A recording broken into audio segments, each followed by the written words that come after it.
There are people who sometimes are not just residents of a community, but people who define a community. Bobby Pope was one of those people. Bobby was Macon, Georgia. He was Macon sports, and if you thought of sports in this town, you had to think of Bobby Pope. Bobby died on Sunday at the age of 75, and those of us who were his friends are still mourning the loss of a great man. He was a great broadcaster, too. He started when he was 13 years old in Thomaston doing play-by-play of Little League baseball games. And then a few years later, he moved to a TV station here in Macon, across the river, and he became their sports guy.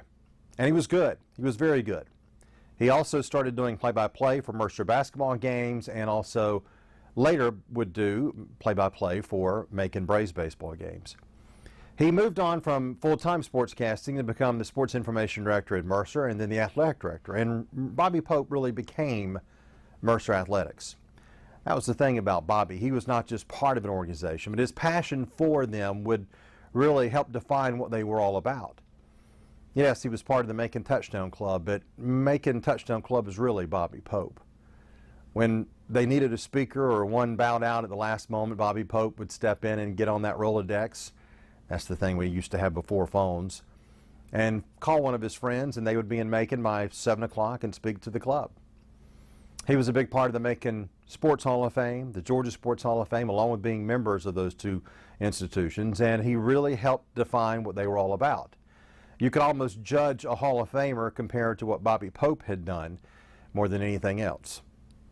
But Bobby was more than just a great broadcaster for the Saturday scoreboard, which was a big part of his history, of course. Every Saturday for 34 years, he gave us the scores on the radio in Middle Georgia, or what he did behind the microphone. He was a great, great man. And of all the Hall of Fames that Bobby Pope is in, if there were a Friends Hall of Fame, Bobby Pope would be right there. For all of us who were fortunate enough to call him a friend and a close friend, he was just someone we can't replace. In the couple of days since he's died, I've almost picked up the phone a couple of times because I'm used to just calling Bobby. A couple of days ago when I needed help on something, I thought, well, this is something that Bobby could help me with. Bobby helped his friends. He was always there. He was loyal. He was consistent. And if you were a friend of Bobby Pope, you had it made. He was just someone you could always count on, and he was there. And he really defines what a friend's all about. His circle of friends are all crying this week, and so is anybody who knew Bobby Pope because of his contributions to sports in this town, in this state, and also to each of our lives. We're better because of Bobby Pope. We're better people because we knew Bobby Pope, and we're certainly fortunate that forever and ever we will always be able to say we're a friend of Bobby Pope.